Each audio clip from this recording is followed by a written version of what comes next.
Hello YouTube, Esther781. So today we got my buddy's Craftsman 5-horse 24-inch snowblower. He says it's been sitting for a year. My guess it's been sitting for a little bit longer than that.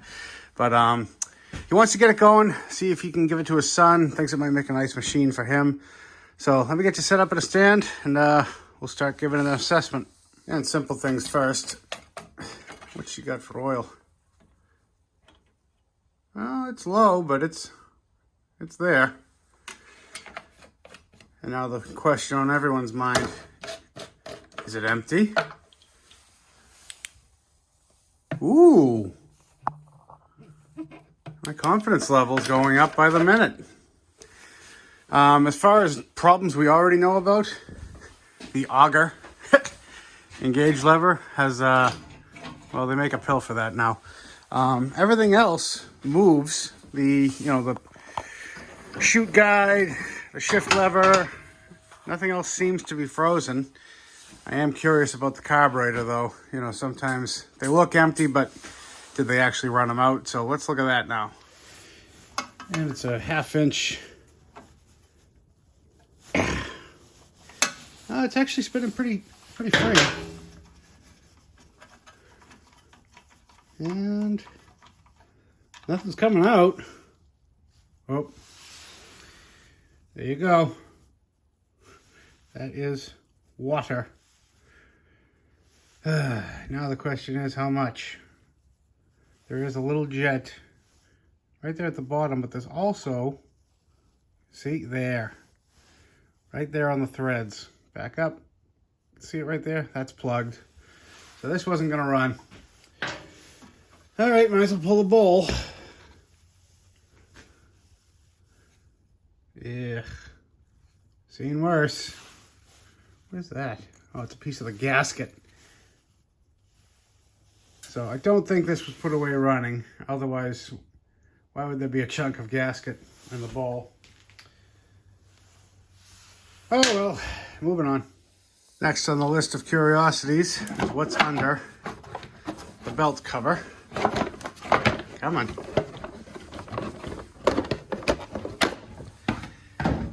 Yeah. Oh yeah. Drive belt, gonzo.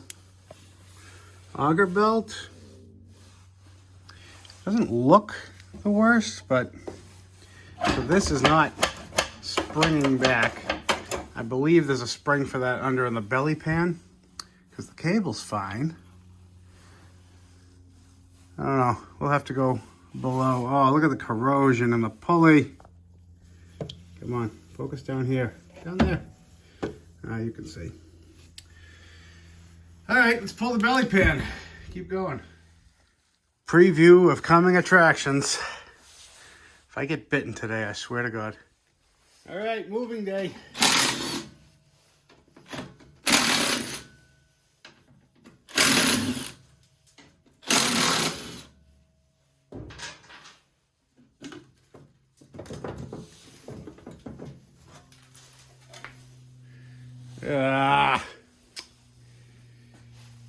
Beautiful. Absolutely beautiful. Well, let me get that sucked out.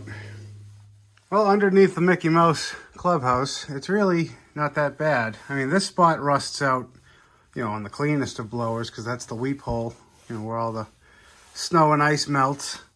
So here is why that auger engagement pulley's got no tension. There's supposed to be a spring, goes from here to here, and it's not in the belly pan. So someone has definitely been in here. If I'm going to do one belt, I'm going to do both. This belt is pretty worn. It's got some spots from sitting. Drive disc is in good shape. I'm going to clean up that little bit of corrosion.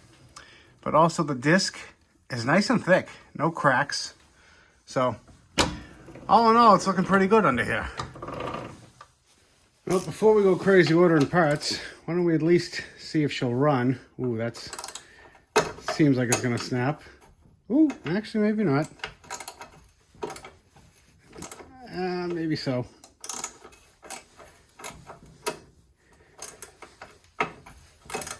I think I just have to loosen that one, so I'm gonna leave that. couple of Phillips.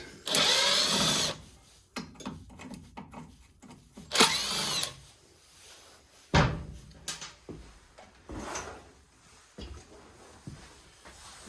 the choke lever. Should have taken that off first, huh? Oh well. Cover off.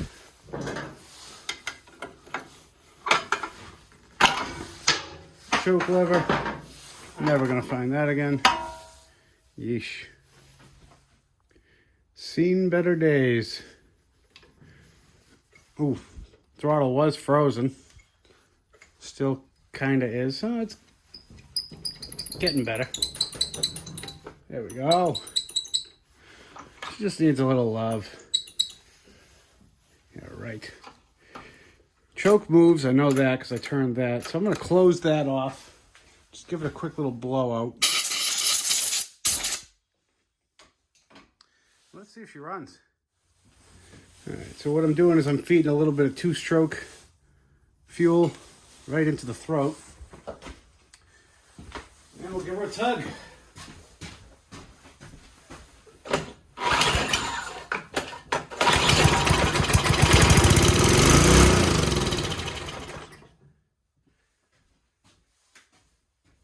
Is that you got a viable engine. All right, some time has passed and some parts are here. So we got that spring for underneath, and I'll put the part number right there. And we also got two belts that I hope are going to be correct, and I'll put their respective numbers right here. And of course, we'll find out later in the video if they're right. And then we got hot off the China Express, nice 5 horsepower carburetor. The fuel inlet is at a different angle, but this was kind of the best I could get. So we're gonna see what happens, throw it in. But I'm gonna start with splitting the bucket. That way we can make sure the belts are correct. So it's gonna be taking off these 2 bolts, which is gonna pop this bracket off and allow us to pull that spring, unhitch it from under there. And then same deal, 3 bolts here, 3 bolts there. Turn you back on in a second.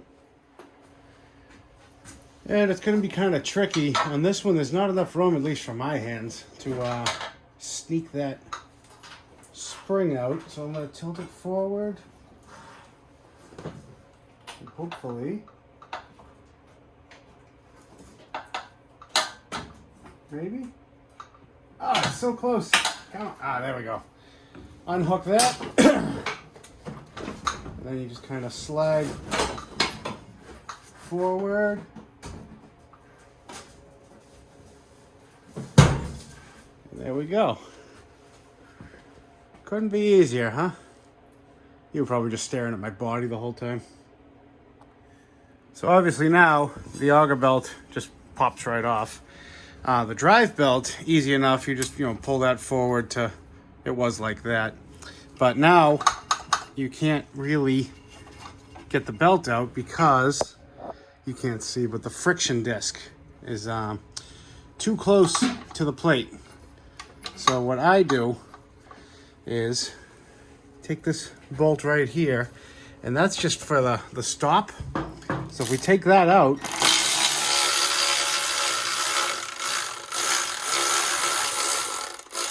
see, just enough room to sneak the belt through. Couldn't be simpler. Now let's see if we got the right parts. And that went beautifully. And I took a little bit of a wire brush to the pulley. That's all gonna self-level. Make sure you don't forget to wind that bolt in. You gotta push this plate in, or you're gonna wind that bolt straight into the plate, and you're gonna have a bad time. All right, so that belt is on. The belts are correct, by the way. I held them up, and everything fits nice. And got this in place. Now, I think it might be smarter for me to hook up this spring after, but I think you guys are gonna get a better view if I hook it up now. So we actually still have a bit of the old spring stuck on here. See that? So keep an eye out for that. And so the shorter end is going to go down here, the longer end is going to go up there. I'm pretty sure you can just kind of finagle that on, but might as well just pop that nut off. And it's just a 1/2 inch.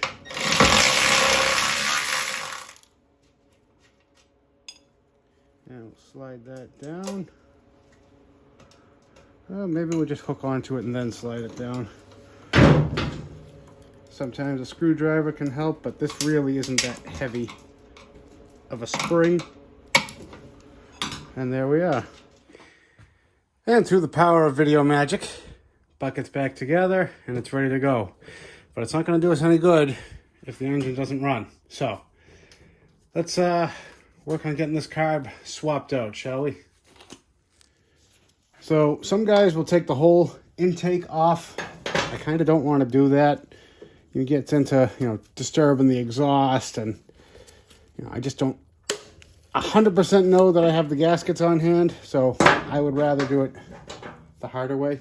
I got a slim 7/16 wrench. That's what these bolts are going to be, just to hold the back, and then you can break these loose. Usually once they break, yeah, they're not even that tight. Once they break loose, you just spin them off by finger, and Bob's your uncle.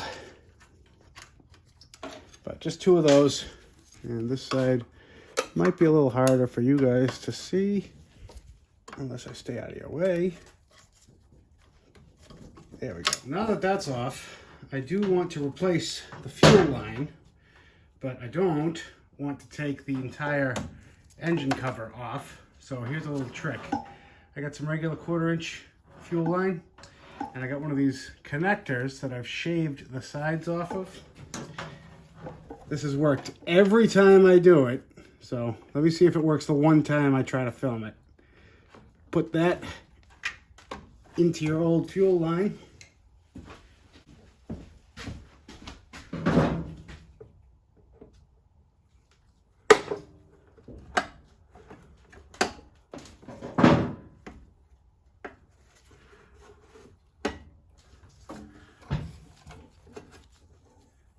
There we go.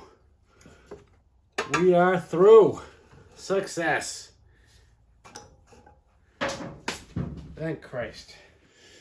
Now the beauty of doing that with the fuel line is I can hook it up all the way out here. And you don't need a clamp on this type. It is so tight on there. I've never put a clamp on these. You can if you want to. It will not leak, I promise. I mean, I don't know how I'm going to keep that promise, but take my word for it. So, slide this in and on. I just want to see how this fuel line looks, because that's not looking the best already. Yeah, that's kinked. We may have to try turning that. Well, apparently that nipple is non-adjustable. Damn. Well, I don't know if this was going to work for us anyway. I mean, that nipple obviously couldn't make that work. These carbs are kind of hit and miss as it is. Tecumseh I've had better luck with, but if you can't already tell by the noise in the background, we've got it in the ultrasonic cleaner. That's why you never throw anything away until you're done. And well, we'll see how it happens. And it actually came out pretty good. I got the, I did put a clamp on there. I could hear the people with their torches and pitchforks coming for me. One thing I wanted to point out, see that little hole there? There's a jet on these. It's not adjustable. Some of them they're adjustable, but on some of them they're not. You want to make sure that that passage straight through, that you can poke straight through there, because that's going to cause a lot of issues on these. Sometimes they won't even stay running, and it's literally, that's the only thing wrong with them. So just a little tip. I'm going to button this all up, and we'll see if it runs. All right, place your bets. Fuel is on, choke is on. Give her a little prime. I'm actually going to turn the choke off. It's pretty warm in here right now. Fire in the hole.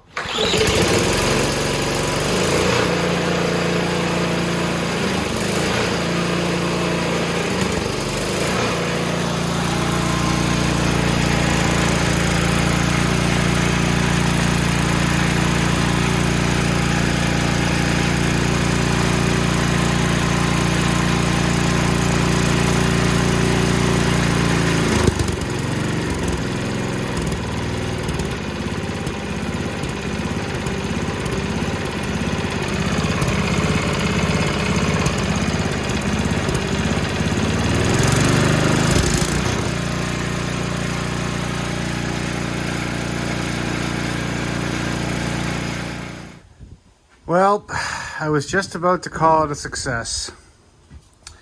But look what we got here. You see that wetness? I can actually take this crank. I don't know if it's picking up that movement, but that's like at least a 1/16 of an inch of up and down movement. The engine is spanked. It's just gone. And it runs great. It sounds great. There's no knock. There's, it's toast. I mean, who could have seen this coming? Don't come at me, you Tecumseh haters. I honestly didn't see this coming. Oh well, can't save them all. I've already talked to him. He does not want to go any further, and I don't blame him. He might. This could be a good, candidate for a Predator swap. I mean, the bucket's a little rusty, but that's going to be up to him, not me. So I guess we'll end it there, guys. They're not all success stories, and but we had some fun. Learned a couple things. See if I can at least take the carb back off and save that. The dripping, by the way, it's got a couple of holes in the bowl, a couple pinholes. Doesn't matter now, shuffling deck chairs on the Titanic. But I want to thank you all again for watching, liking, commenting, subscribing, and we'll see you next time. Bye.